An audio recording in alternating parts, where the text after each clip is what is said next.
ಶ್ರೀಯುತ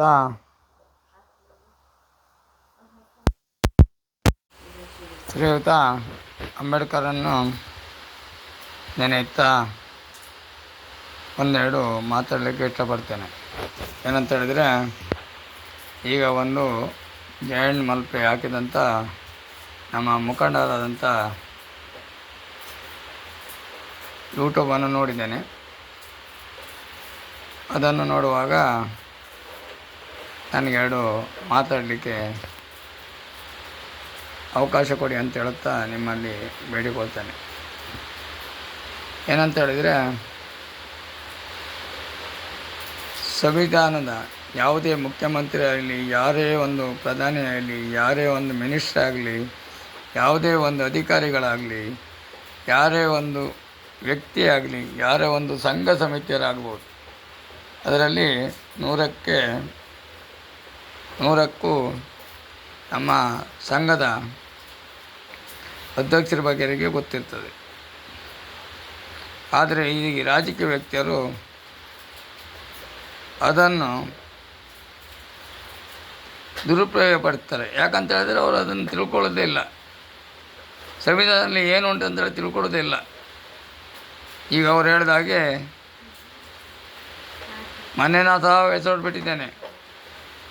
ಏನಂತ ಹೇಳಿದರೆ, ಅಧಿಕಾರಿಗಳಿಗೆ ಕೈಯಲ್ಲಿ ಹಕ್ಕುಂಟು, ಆದರೆ ರಾಜಕೀಯ 5 ವರ್ಷ ಅವ್ರಿಗೆ ನಡೀತದಲ್ಲ, 5 ವರ್ಷ ತನಕ ಇವರು ಕೈ ಕೆಳಗೇ ಇರಬೇಕು. ಯಾವುದೇ ಅಧಿಕಾರಿಗಳಿರಲಿ, ಯಾವುದೇ ದೊಡ್ಡ ದೊಡ್ಡ ವ್ಯಕ್ತಿಗಳಿರಲಿ, ದೊಡ್ಡ ನಮ್ಮ ಆಫೀಸರ್ ಇರಲಿ, ಇವರು ಅವ್ರ ಕೈ ಒಳಗೇ ಇರಬೇಕು. ಇವ್ರು ಹೇಳೋದನ್ನೇ ಕೇಳಬೇಕು. ಯಾಕೆ ಉದಾಹರಣೆ ಹೇಳ್ತೀನಿ ಅಂತ ಹೇಳಿದ್ರೆ, ಈಗ ನಮ್ಮ ಹಿಂದುಳಿದ ವರ್ಗ ಅಂತ ಹೇಳಿದ್ರೆ SC ST ಅವರು ಒಳ್ಳೆಯ ಕೆಲಸ ಮಾಡುವಾಗ ಇದು ತಡೆ ಮಾಡುವಂಥದ್ದು. ಇದು ಒಳ್ಳೆಯ ಕೆಲಸ. ಯಾಕಂತ ಹೇಳಿದ್ರೆ ನಮಗೆ ಯಾವ್ಯಾವ ಕಾನೂನಲ್ಲಿ ಯಾವುದ್ಯಾವ ಸಿಗಬೇಕೋ ಅದನ್ನು ನಾವು SC ST ಅವರು ಮಾಡಿಕೊಳ್ಳುವಂಥದ್ದು ನಮ್ಮ ಧರ್ಮ. ಯಾರೆಷ್ಟು ಮಾಡಿರತ್ತಿಗೆ ಅಂದಟ್ಟು ಹುಲಿ ಮುಳ್ಕೋದಂಥದ್ದಿಲ್ಲ. ನಾಳೆಗೆ ನಮ್ಮನ್ನು ಕಟ್ಟಾಕೋದಿಲ್ಲ. ಯಾರೆಷ್ಟು ಮಾಡ್ತಾರೋ ಇವತ್ತು ನಾಳೆ ಎತ್ತು ಬಿಟ್ಬಿಡ್ತಾರೆ. ಯಾರೆಷ್ಟು ಮಾಡುವಾಗ ಅವ್ರು ಹೇಳಿದಂಥ ವ್ಯಕ್ತಿ, ನಿಮ್ಮಲ್ಲಿರುವಂಥ ವ್ಯಕ್ತಿ ಹೇಳಿದಂಥ ಮಾತು ಕರೆಕ್ಟ್ ಉಂಟು, ಅವರು ಯಾವ ಕಾರಣಕ್ಕಾಗಿ ದಾಖಲಾತಿಯನ್ನು ಕೊಟ್ಟು ನಿಮ್ಮನ್ನು ಯಾರೆಸ್ಟ್ ಮಾಡಬೇಕು. ಒಬ್ಬ ಅಧಿಕಾರಿ, ಮಿನಿಸ್ಟ್ರು, ಮುಖ್ಯಮಂತ್ರಿ ಹೇಳ್ತು ಅಂಥೇಳಿ ಯಾವುದೇ ಕಾನೂನಲ್ಲಿ, ಸಂವಿಧಾನದಲ್ಲಿ ಇಲ್ಲ. ಸಂವಿಧಾನದಲ್ಲಿ ಅದು ಇಲ್ಲೇ ಇಲ್ಲ. ಮೊನ್ನೆ ನಾನು ಸಣ್ಣ ಉದಾಹರಣೆ ಕೊಡ್ತೀನಿ ನಿಮಗೆ. ಏನೇನೋ ಮಂಗಳೂರಲ್ಲಿ ಗಲಾಟೆ ಆಗ್ತಾ ಉಂಟು, ಬೆಳ್ತಂಗಡಿಯಲ್ಲಿ ಗಲಾಟೆ ಆಗ್ತಾ ಉಂಟು. ಅವ್ರಿಗೆ ಹಾಗಾದರೆ ಇವರಿಗೆ ಅರೆಸ್ಟ್ ಮಾಡುವಂಥದ್ದು ಹಕ್ಕಿಲ್ವಾ? ಕಾನೂನು ಇಲ್ವಾ? ನಮ್ಮ ಉಡುಪಿ ಜಿಲ್ಲೆ ಅಲ್ಲ, ದಕ್ಷಿಣ ಕನ್ನಡ ಜಿಲ್ಲೆಯಲ್ಲೇ ನಾವು ಬಂದ್ ಮಾಡ್ತೇವೆ ಅಂಥೇಳಿ ಮಾಧ್ಯಮದವ್ರು ಹೇಳ್ತಾರಲ್ಲ ಮಾರ್ರೆ ಅವರು. ಏನು ಅವ್ರಿಗೆ ಅದನ್ನು ನಾವು ನಮ್ಮ ಬಾಯಲ್ಲಿ ಹೇಳ್ಬಾರ್ದು. ಅವರೇ ಕೇಳಬೇಕು, ಅವರೇ ನೋಡಬೇಕು, ಟಿ ವಿಯೋ ಮಾಧ್ಯಮ ನೋಡಬೇಕು. ಅವ್ರಿಗೆ ಯಾರಷ್ಟಿಲ್ಲ, ಅವ್ರಿಗೆ ಅಷ್ಟಿಲ್ಲ. ಈ ನಾವು SC ST ಮಾತ್ರ ಕಾನೂನು ಕರೆಕ್ಟಾಗಿ ಇವ್ರಿಗೆ ಸಿಗ್ತದೆ. ಯಾವುದೇ ಒಂದು ಈ ರೂಲ್ಸ್ ಕಾನೂನು ಪ್ರಕಾರವಾಗಿ ನನಗೆ ವಿದ್ಯಾಭ್ಯಾಸ ಇಲ್ಲದಿದ್ದರೂ ಸಂವಿಧಾನದ ಕಾನೂನನ್ನು ಯಾವ ರೀತಿಯಲ್ಲಿ ಗೊತ್ತುಂಟು ಅಂತ ನನಗೆ ಗೊತ್ತುಂಟು. ನೀವೆಲ್ಲ ಮುಖಂಡರು ಅದನ್ನೆಲ್ಲ ಓದಿದ್ದೀರಿ, ತಿಳ್ಕೊಂಡಿದ್ದೀರಿ, ಎಲ್ಲ ಗೊತ್ತಿರ್ತದೆ. ಆದರೆ ರಾಜಕೀಯ ವ್ಯಕ್ತಿಗಳು ಯಾರೇ ಒಂದು ವ್ಯಕ್ತಿ ಇರಲಿ, ಸಂವಿಧಾನದ ಬಗ್ಗೆ, ಸಂವಿಧಾನದ ಒಳಗೆ ಯಾವ ರೀತಿಯಲ್ಲಿ ನಡ್ಕೊಳ್ಬೇಕು, ಯಾವ ರೀತಿ ಕ್ರಮ ತಗೊಳ್ಬೇಕಂತೇಳಿ ಅವ್ರಿಗೆ ಗೊತ್ತಿಲ್ಲ. ಆದರೆ ಆಫೀಸರಿಗೆ ಗೊತ್ತಿರ್ತದೆ. ಯಾವುದೇ ಒಂದು ಪೊಲೀಸ್ ಅಧಿಕಾರಿಗಳೇ ಆಗಲಿ ಅವ್ರಿಗೆ ಗೊತ್ತಿರ್ತದೆ. ಆದರೆ ಹೇಳಿದ್ನಲ್ಲ, ಅವರು ಇವರ ಕೈ ಒಳಗೆ 5 ವರ್ಷ ಇರಲೇಬೇಕು. ನಾವು ಅಂಬೇಡ್ಕರ್ ಏನು ಹೇಳಿದಂಥ ಮಾತು ಒಂದೇ ಒಂದು ವಿಷಯ, ಇಲ್ಲಿ ರಾಜಕೀಯ ವ್ಯಕ್ತಿಗಳಾಗಲಿ ಬೇರೆ ವ್ಯಕ್ತಿಗಳಾಗಲಿ ಅದನ್ನು ನೋಡುವುದೂ ಇಲ್ಲ, ಅದಕ್ಕಾದ ದಾಖಲಾತಿಯೂ ಕೊಡುವುದಿಲ್ಲ. ಯಾಕಾಗಿ ಮಾಡ್ತಾರೆ ಇವರು ಕಷ್ಟಕ್ಕಾಗಿ ಹೋರಾಟ ಕೊಡ್ತಿದ್ದಾರೆ, ಅದನ್ನು ಅವರು ತಿಳ್ಕೊಳ್ಳೋದಿಲ್ಲ. ಅದಕ್ಕೆ ಹೇಳುವಂಥ ಜಯಂಟ್ ಮಲ್ಪೆ ಅವರೇ, ಸಂವಿಧಾನದ ವಿಷಯ ಇವರಿಗೆ ಯಾರಿಗೂ ತಿಳಿವೇ ಇಲ್ಲ, ರಾಜಕೀಯ ವ್ಯಕ್ತಿಯರಿಗೆ ತಿಳಿವೇ ಇಲ್ಲ. ಅವರನ್ನು ಒಳಗೆ ಹಾಕುವಾಗ ನನ್ನನ್ನು ಸಹ ಒಳಗೆ ಹಾಕಿ, ನಾನು ಅದಕ್ಕೆ ಪ್ರಶ್ನೆ ಕೊಡ್ತೇನೆ, ನಾನು ಉತ್ತರ ಕೊಡ್ತೇನೆ ಅವರಿಗೆ. ಯಾವುದೇ ದಾಖಲಾತಿ ಇಲ್ಲದೆ ಒಬ್ಬ ಟೂರ್ ಹೋಗೋದು, ಟೂರೇ ಹೋಗಿರ್ಬೋದು ಅಥವಾ ಪ್ರತಿಭಟನೆಗೆ ಹೋಗುವಂಥದ್ದು, ಇವರು ದಾಖಲಾತಿ ಕೊಟ್ಟು ಹೋಗಿದ್ದಾರಲ್ಲ, ಯಾವ್ಯಾವ ರೂಟ್ ಮ್ಯಾಪ್ ಪ್ರತಿಯೊಂದು ಕೊಟ್ಟು ಹೋಗಿದ್ದಾರಲ್ಲ, ಅದನ್ನು ನಿಲ್ಲಿಸಿ ಇವರು ಬ್ಯಾಡಿ ಎತ್ಕೊಳ್ಳುವಂಥದ್ದು ಏನು? ಅದನ್ನೆಲ್ಲ ನಾವು ಕೇಳಬೇಕಿದ್ರೆ ನಮ್ಮ SC/ST ಅವರು ಇನ್ನೂ ಜಾಸ್ತಿ ಮಟ್ಟಕ್ಕೆ ಹೋಗಿ ನಾವು ಪ್ರತಿಭಟನೆ ಮಾಡಬೇಕು. ಈ ರಾಜಕೀಯ ವ್ಯಕ್ತಿಯರಿಗೆ ಓಟನ್ನು ಹಾಕಬಾರ್ದು ಹಾಗೆ ರೀತಿಯಲ್ಲಿ ನಾವು ನಡಿಬೇಕು. ಅವರನ್ನು ಗೆಲ್ಲಿಸಬಾರ್ದು, ಅವರನ್ನು ಸೋಲಿಸಬೇಕು. ಅದಕ್ಕಾಗಿ ನಾವು ಹೋರಾಟ ಕೊಡಬೇಕು. SC/STಗೆ ಯಾರು ಸಪೋರ್ಟ್ ಮಾಡ್ತಾರೋ ಅವರ ಪರವಾಗಿ ನಾವು ನಿಲ್ಲಬೇಕು. ಸಂವಿಧಾನದ ವಿಷಯ ಇವರಿಗೆ 100ಕ್ಕೂ 100 ಗೊತ್ತಿಲ್ಲ, 100ಕ್ಕೆ 100 ಗೊತ್ತಿಲ್ಲ. ಹೇಳಲಿಕ್ಕೆ ನಾನು ಬಯಸ್ತೇನೆ. ಈಗ ಮೊನ್ನೆ ಒಬ್ಬರನ್ನೆಲ್ಲ ಬೆಳ್ತಗೊಂಡು ಯಾರು ಹೆಸರು ಹೇಳೋದಿಲ್ಲ, ಅವರಿಗೆ ನೋಡಿದ್ಕೊಳ್ಬೇಕಂತೆ. ಕಾನೂನು 7 ವರ್ಷ ಜೈಲಿದ್ರೆ ಮಾತ್ರ ಅವರಿಗೆ ಜೈಲಂತೆ, ಲೆಟ್ರೇ ಬರಲಿಲ್ಲಂತೆ, ಏನೇ ರೀತಿಯಲ್ಲಿ ಬೈತಾ ಇದ್ದಾರೆ. ಅದಕ್ಕೆ ಅವರಿಗೆ ರಾಜಕೀಯರಿಗೆಲ್ಲ ಕಾನೂನು ಉಂಟು. ಅವರಿಗಿರೋದು ನೀವು ಹೆದರ್ಕೊಬೇಡಿ. ಯಾವಕ್ಕೆ ಈ ಜೈಲಿ ವರ್ಗತ್ತಿಗೆಲ್ಲ ಊಟ ತಿಂಡಿ ಎಲ್ಲ ಕೊಳ್ಳೆ ಕೊಡ್ತಾರೆ, ಅದಕ್ಕೇನು ವಿಶೇಷ ಇಲ್ಲ. ಮತ್ತು ನಿಮ್ಮ ಕಟಾಕಿ ಎಲ್ಲ ತಾಂಕೋದು ಇಲ್ಲ. ನಾಳೆ ಬಿಡ್ಕೆ ಅವರು. ಆದ್ರೆ ನಾಳೆಗೆ ಅವ್ರಿಗೆ ಬರುವಂಥ ಅವರಿಗೆ ಬರುವಂಥ ಮುಂದಿನ ಅವರಿಗೆ ಏಳಿಗೆ ಬರುವಂಥದ್ದು ಅವರೇ ಮೈ ಮೇಲೆ ಹೇಳ್ಕೊಳ್ತಾರೆ. ಅವರಿಗೆ ಸಿಕ್ಕುವಂಥ ಓಟ್ ಉಂಟಲ್ಲ, ಅದನ್ನು ಹಾಳು ಮಾಡ್ಕೊಳ್ಳೋವಂಥದ್ದು ಇಂಥದ್ದೇ ಮಾಡಿ ಹಾಳು ಮಾಡ್ಕೊಳ್ಳೋವಂಥದ್ದು. ಹಾಗಾಗಿ ನಿಮ್ಗೆ ಹೇಳ್ತೇನೆ, ನೀವು ಹೋರಾಟವನ್ನು ನಿಲ್ಲಿಸಬೇಡಿ. ನೀವು ಯಾವ ಕಾನೂನು ನೀವು ಗೊತ್ತುಂಟು, ಎಲ್ಲ ಸಂವಿಧಾನದ ಕಾನೂನು ಗೊತ್ತುಂಟು. ಆ ಕಾನೂನು ಪ್ರಕಾರವಾಗಿ ನೀವು ಹೋಗಬೇಕು. ಯಾರಿಗೂ ನ್ಯಾಯ ತಪ್ಪಿ ಮಾತಾಡಬಾರ್ದು. ಅದೇ ರೀತಿಯಲ್ಲಿ ನ್ಯಾಯಪರವಾಗಿ ನಾವು ಹೋರಾಟ ಕೊಡುವಂಥದ್ದು ನಮ್ಮ ತಂದೆಯಾದಂಥ ಅಂಬೇಡ್ಕರ್ ಬರೆದಂಥ ಸಂವಿಧಾನ. ಪ್ರತಿಯೊಂದು ವ್ಯಕ್ತಿಗಳು, ರಾಜಕೀಯ ವ್ಯಕ್ತಿಗಳು ಅದನ್ನು ಓದದಿದ್ದರೆ ಅವ್ರಿಗೆ ತಿಳುವಳಿಕೆ ಬರ್ತದೆ ಅಂತ ಹೇಳಲಿಕ್ಕೆ ಇಷ್ಟಪಡ್ತೇನೆ. ಯಾಕೆ ಮೊನ್ನೆ ಅಷ್ಟು ಧರಣಿ ಮಾಡಿದಾಗ ಅರೆಸ್ಟ್ ಮಾಡಲಿಲ್ಲ? ಯಾಕೆ ಮೊನ್ನೆ ಮಂಗಳೂರಲ್ಲಿ ದಕ್ಷಿಣ ಕನ್ನಡವನ್ನು ಬಂದ್ ಮಾಡ್ತೇವೆ ಅಂತ ಹೇಳಿದ ಕೂಡಲೇ ಅವರಿಗೆ ಯಾಕೆ ಆ್ಯಕ್ಷನ್ ತಗೊಳ್ಳೋದಿಲ್ಲ? ಕೇವಲ ಒಂದು SC ಅಂದರೆ ST ಅಂದರೆ ಅಷ್ಟು ಹೀನರಂತೇಳಿ ಅವರಿಗೆ ಬಯಸಿದ್ದಾರೆ. ನಮಗೆ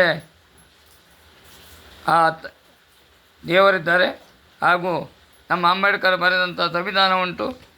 ಯಾವತ್ತೂ ನಾವು ಅದಕ್ಕೆ ತಲೆಬಾಗುವಂಥದ್ದಿಲ್ಲ. ಯಾವುದೇ ವ್ಯಕ್ತಿಗೂ ನಾವು ತಲೆಬಾಗಬೇಕಂತ ಅವಶ್ಯಕತೆ ಇಲ್ಲ ಅಂತ ಹೇಳುತ್ತಾ, ನೀವು ಹೋಗುವಂಥ ಕೆಲಸಕ್ಕೆ ಸಕ್ಸಸ್ ಆಗಲಿ ಅಂತ ಹೇಳುತ್ತಾ, ಅಂಬೇಡ್ಕರ್ ಪರವಾಗಿ ಯಾರು ಹೋರಾಟ ಕೊಡ್ತಾರೋ ಅವರಿಗೆಲ್ಲರಿಗೂ ಶುಭಾಶಯವನ್ನು ಕೋರ್ತೇನೆ.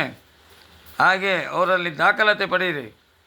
ಯಾವ ಕಾನೂನಲ್ಲಿ ಯಾವ ರೀತಿ ಉಂಟಂತೇಳಿ ಅವರಲ್ಲಿ ದಾಖಲಾತಿ ಪಡೀರಿ.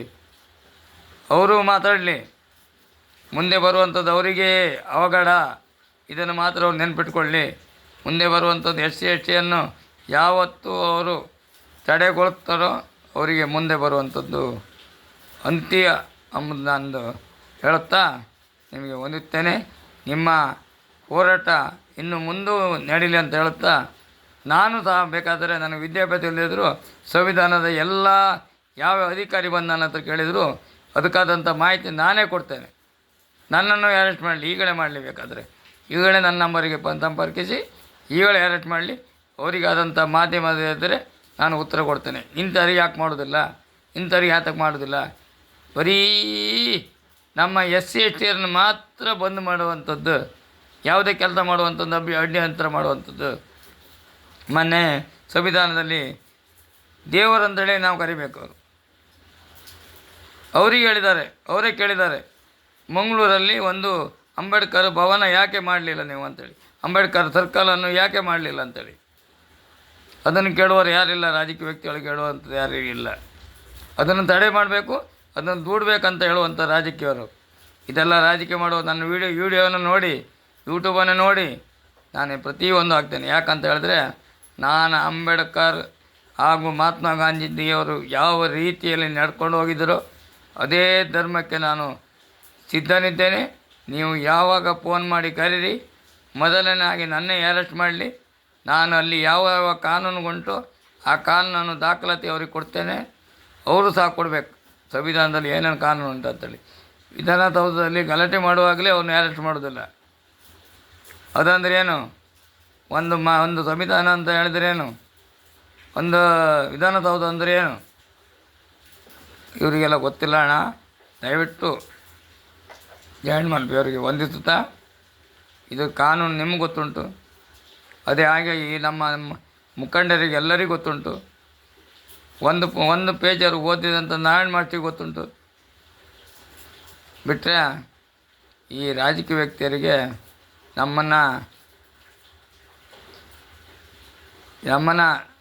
ಯಾವ ರೀತಿ ನೋಡ್ತಾರೆ ಅಂತ ಹೇಳಿದ್ರೆ, ಇಲ್ಲಿ ಸಾಹೇಬ್ರಿಗಿಂತೂ ಮುಸ್ಲಿಮ್ ಅಂತ ಹೇಳ್ತಾರೆ, ಅವ್ರಿಗಿಂತೂ ಏನ ರೀತಿಯಲ್ಲಿ ನಮ್ಮನ್ನು ನೋಡ್ತಾರೆ ಅಂತ ಹೇಳಲಿಕ್ಕೆ ನಾನು ಬಯಸ್ತೇನೆ. ಇನ್ನು ಮುಂದಿನ ನನ್ನ ಎಲ್ಲ ಎಪಿಸೋಡನ್ನು ನೀವು ಕಾಣಿ. ನನ್ನ ಎಪಿಸೋಡಲ್ಲಿ ನಾನು ಯಾರಿಗೂ ಕಣ್ಣೆದರಿಕಿಲ್ಲ, ಚಿಂತಿಸಬೇಕಿಲ್ಲ. ಯಾಕಂತ ಹೇಳಿದ್ರೆ ನಾವು ದೊಡ್ಡ ರೌಡಿ ಅಲ್ಲ, ಮತ್ತೊಂದಲ್ಲ, ನಾವು ನ್ಯಾಯಪರ ಹೋರಾಟ, ನಮ್ಮದು ಅನ್ಯಾಯಕ್ಕಿಲ್ಲ, ನ್ಯಾಯಪರ ಹೋರಾಟ. ಅಂಬೇಡ್ಕರ್ ಬರೆದಂಥ ಸಂವಿಧಾನದ ಕಾನೂನು ಏನುಂಟು ಅದರ ಒಳಗಿನ ಚೌಕಟ್ಟಿನ ಒಳಗಿನಲ್ಲೇ ಮಾಡುವಂಥ ಹೋರಾಟ. ಇದಕ್ಕೆ ಯಾವುದೇ ಮುಖ್ಯಮಂತ್ರಿ, ಪ್ರಧಾನಿ, ಯಾವ ವ್ಯಕ್ತಿ ಬಂದರೂ ಅದನ್ನು ಉಜ್ಲಿಕ್ಕಾಗೋದಿಲ್ಲ. ಅವರು ಬರೆದಂಥ ಒಂದು ಪೆನ್ನಿನಲ್ಲಿ ಬರೆದಂಥ ಅಕ್ಷರ ಉಂಟಲ್ಲ, ಅದನ್ನು ಯಾವ ದಿವಸ ಉಜ್ಲಿಕ್ಕಾಗೋದಿಲ್ಲ.